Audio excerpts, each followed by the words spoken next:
Muy buenos días a todas y todas, a todos y todas. Gracias, Sonia, primero por tus palabras y por la invitación. Me siento demasiado honrada de estar compartiendo esta mesa con gente que conozco, gente que admiro. Recién antes de empezar le decía a Guillermo, quiero ser Cholula, pero realmente el libro de Guillermo de Hábitat Popular, como recién dijo Sonia, yo trabajé más de 10 años en Techo y era ingresaba un nuevo coordinador y era lo primero, era como la guía que le dábamos de lo que tenía que leer y saber, así que un orgullo por todos y cada uno de ustedes. No sé si esta fecha fue premeditada o es una cuestión de casualidad, pero... Teníamos que celebrar el 17 de octubre de la mejor manera. Pero son tres fechas, no solo esta. Primero, octubre para mí de por sí es el mes del hábitat. El primer lunes de este mes celebramos cada año el Día Mundial del Hábitat, que es un día que no tiene un porqué, digamos, es una fecha arbitraria y eso habla de lo grave que es, ¿no? Que nos tengamos que poner un día para que podamos reflexionar sobre la situación injusta en la que viene un montón de compañeros y compañeras a nivel mundial. Y hoy son dos fechas. Por un lado es el Día para la Erradicación de la Pobreza, que son quienes sufren más la situación de hábitat, y por el otro lado el Día de la Lealtad Peronista, que recordemos que fue el gobierno peronista el primero que le puso un límite a la propiedad, el primero en hablar y en reformar la Constitución e incorporar la función social de la propiedad. Así que feliz día, compañeros y compañeras.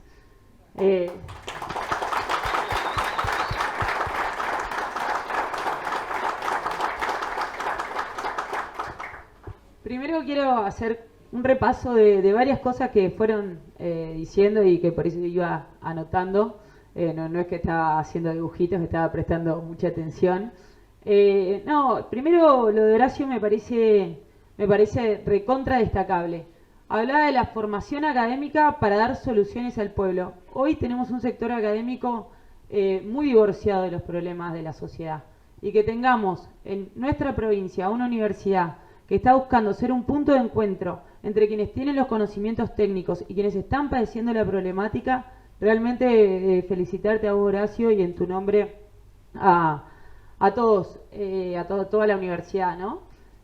Por otro lado, lo que decía hoy Javier, dijiste dos cosas. Primero dijiste integrar como pueblo indígena. Quiero resaltar y validar la palabra integrar. Muchos hablan de inclusión es como yo te doy permiso a vos para que te incluyas. Integración es juntos, a la par, y me parece que así tiene que ser. Y dijiste, para darnos posibilidades que nos tienen que dar, y sí, se las tenemos que dar, porque es una deuda, son los primeros dueños de la tierra, entonces es una deuda que tenemos con todos los pueblos originarios de Argentina. Y acá voy, algo que dijo Guillermo hace un rato, y habló de Marx. Y yo voy a ser un poquito más misionerista, y voy a hablar de Artigas, que planteó la reforma agraria antes que Marx, y en la reforma agraria planteó la distribución de las tierras, primero a favor de los pueblos originarios y de los más pobres. Así que voy a agarrarme un poco de ese misionerismo que tenemos los que estamos acá presentes para revalidar un poco nuestra historia y nuestra lucha que tiene más de 200 años. A ver, ¿qué más? Eso un poco como para ir repasando algunos de los puntos que realmente me quedaron resonando, más allá de todas las políticas que se están implementando, que son sumamente necesarias. Encontrarnos acá, hoy, para hablar de pobreza y de hábitat popular, es incómodo. A nadie le gusta. ¿Y por qué? Porque realmente es la mayor deuda social y moral que tenemos como sociedad. Y a nadie le gusta hablar de las deudas. Pero nosotros como provincia, y entiendo que todos los que estamos acá presentes entendemos que es necesario asumir el problema, y si algo que tenemos es que nos hacemos cargo de los problemas, sabemos todo lo que nos falta para hacer y también somos conscientes de todo lo que estamos haciendo y lo celebramos, pero siempre impulsándonos y tratando de marcarnos a más. Quiero marcar un poco esto y les voy a contar algo que me van a decir, está re loca, pero no importa, igual se van a dar cuenta en algún momento.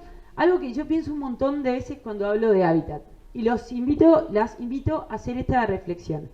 Imaginémonos hace más de 10.000 años antes de que existan las ciudades.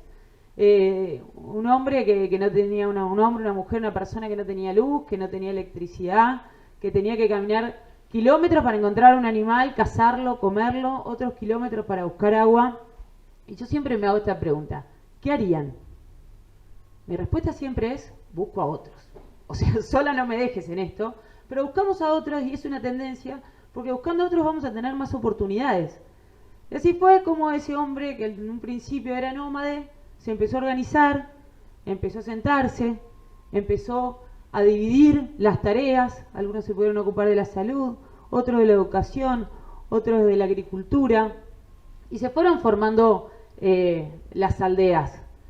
Y esa organización fue creciendo, y creció, y se desarrollaron las ciudades, y cada vez más grandes, y la organización comunitaria, que cambió la vida de las ciudades para siempre, creció, hasta que en un momento se desbordó.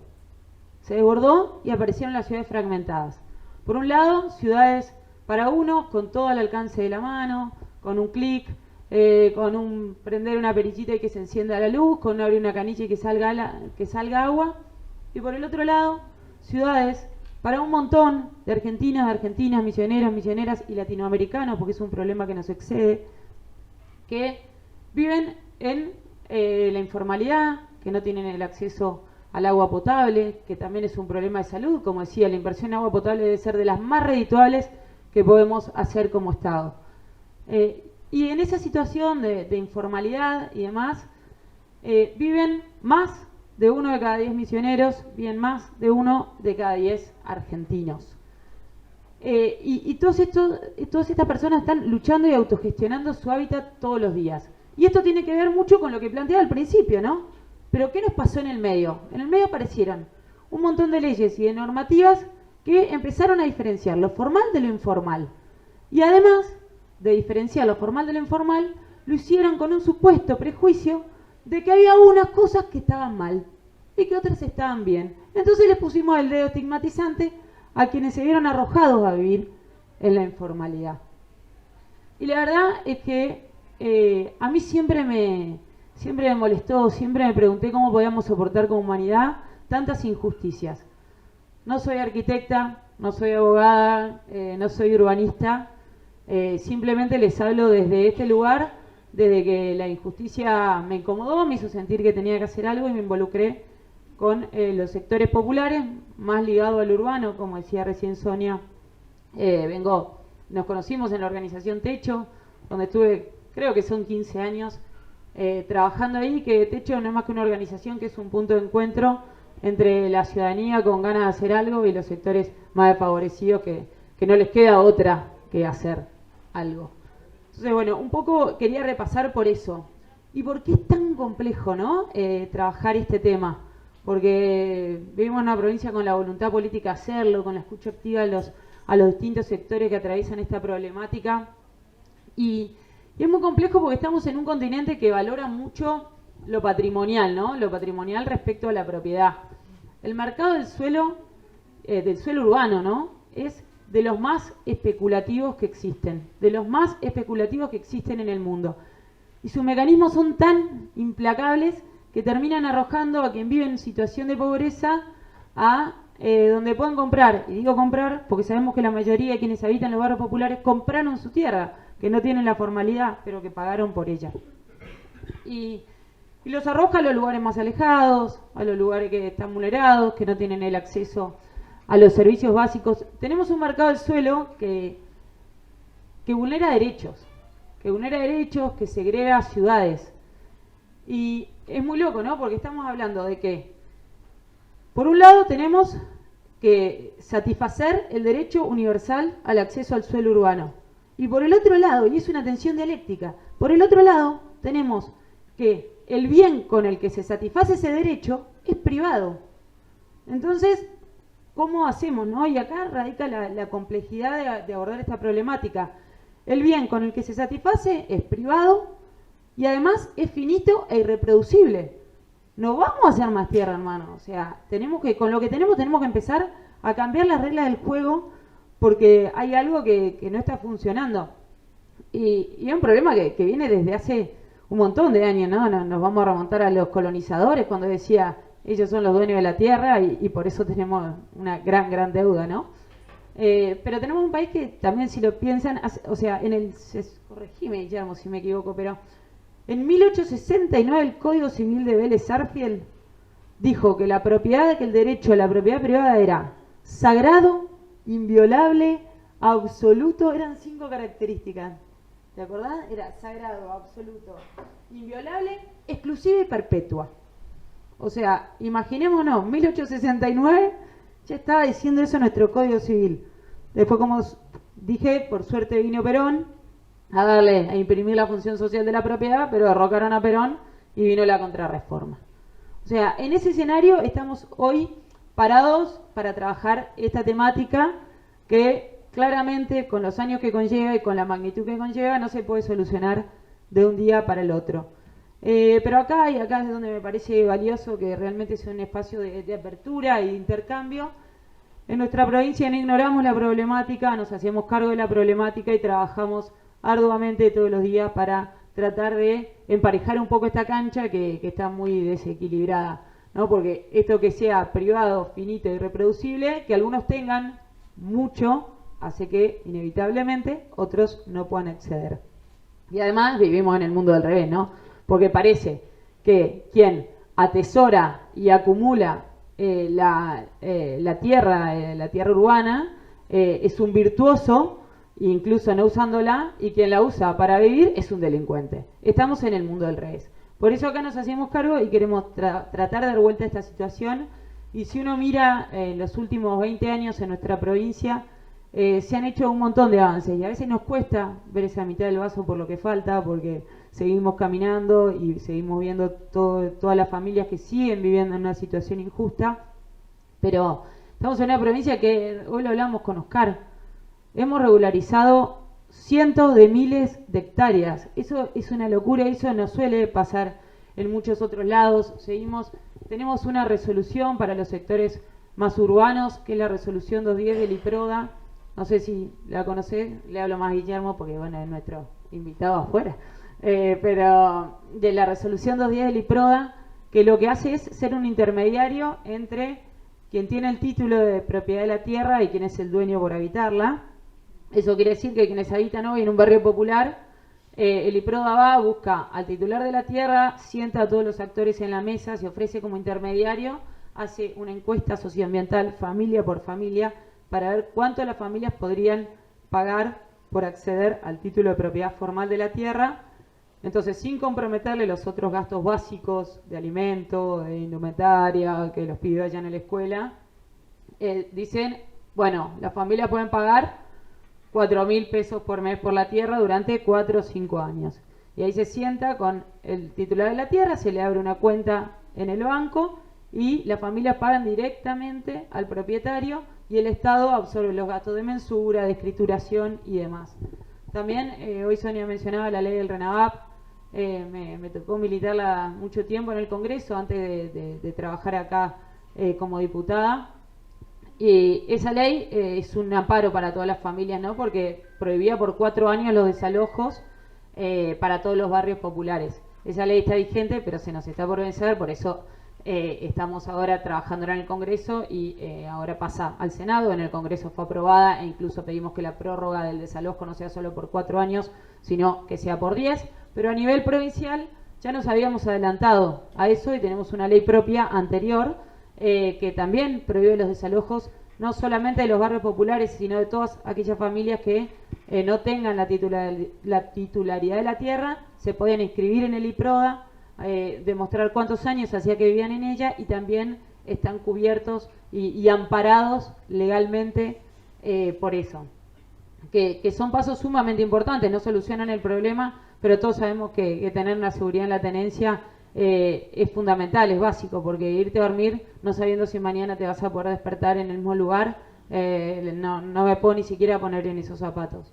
Y en paralelo también no tenemos la magnitud del problema que por ahí se tienen en otros lugares del país, ¿no? Tenemos una mucha mayor cercanía a los servicios de salud, a los servicios de transporte, al acceso a la ciudad, porque en definitiva lo que estamos hablando es de derecho a la ciudad. No es la vivienda, no es solamente el barrio, hay que tener una mirada mucho más amplia y mucho más integral de todos los derechos que conlleva, ¿no? Y también hemos hecho cosas como poner puntos de wifi en un montón de barrios populares, de sectores rurales, sobre todo con la pandemia, que vimos que esto era una condición y un requisito. ¿Nos falta? Sí, nos siguen faltando, por supuesto. Pero también se está avanzando en eso, se está avanzando en la apertura de avenidas que le dan, que le posibilitan mucho más los ingresos a los barrios, en los arreglos de calles para que los servicios de emergencia hoy puedan transitar. Hace unos años, cuando llovía muy fuerte, la verdad que nos asustábamos de un montón de barrios que se desbordaban, que se inundaban. Hoy cada vez ese problema es menos visible, es menor, se han encauzado un montón de arroyos, cosas que hacen a la mejor calidad de vida de un montón de familias. ¿Cuántos mi títulos se han entregado, Sonia, en estos últimos años? Son miles de familias que han... 27.000 títulos, o sea, eso es un montón, y piénsenlo en la dimensión de nuestra provincia. 27.000 títulos, piénsenlo por 4 o 5 personas mínimo por familia. Eso tiene un impacto en un gran porcentaje de nuestra población, y por eso realmente es un orgullo y nos impulsa a seguir en este camino que vemos que es el correcto. Y también nos seguimos pensando a futuro, que es un poco esto que decía Guillermo, ¿no? No solamente cómo abordamos lo existente, sino cómo pensamos las ciudades, las provincias de acá a 20 años y cómo lo hacemos codo a codo con quienes lo habitan. Lo dijo muy claro Javier, y esto hay que llevarlo a todos los sectores de la sociedad. Les cuento una anécdota que no tiene nada que ver con la provincia ni con el país, pero que a mí me enseñó y me marcó mucho. Hace poco más de 5 años, con un grupo de amigas y amigos, nos fuimos a Mozambique, África, a trabajar en comunidades rurales y a construir aulas, porque tienen realmente el problema del acceso a la educación primaria en los primeros niveles, te hablo primero, segundo grado, ¿no? Entonces fuimos a construir escuelas en un grupo de voluntariado. Y algo me voló la cabeza, y por eso se los cuento. La organización comunitaria en esas comunidades precedía la necesidad de organizarse por un problema. Ellos viven en comunidad, tienen esa mirada comunitaria. Y cuento esto porque África, Javier con sus experiencias recientes, los barrios populares y la sociedad de hace más de 10.000 años tienen un factor en común, que es lo que hoy me parece resaltar, que hay que resaltar, que es, nos están dando cátedra, pero cátedra de ser ciudadano, de creernos y sabernos habitantes, ciudadanos y ciudadanas, de apropiarnos de nuestro lugar y de sabernos con el derecho a poder transformarlo. ¿Cuántos de cuántas de ustedes conocen a sus vecinos? ¿Cuántos se han organizado para transformar el barrio? Y probablemente no muchos. Probablemente no todos sepan quién vive al lado de su casa, o alguna vez dijeron, che, ¿cómo podemos hacer de nuestro barrio un barrio mejor? Entonces, nos están dando cátedra de cómo hacer ciudad. Están haciendo ciudad hace muchísimo tiempo, y sin duda como Estado tenemos que tener la escucha mucho más activa y acompañar esos procesos existentes. No podemos venir y querer impulsar algo de cero, porque no tienen la teoría que por ahí tienen ellos, pero tienen la práctica de muchas generaciones y de haberlo vivido. Yo siempre digo que en Argentina quienes tienen la posibilidad de solución no viven el problema, y quienes viven los problemas no tienen la posibilidad de solución. De alguna forma tenemos el deber de unir esas dos partes hasta que quienes tengan el problema puedan tener el poder de solución. Muchas gracias.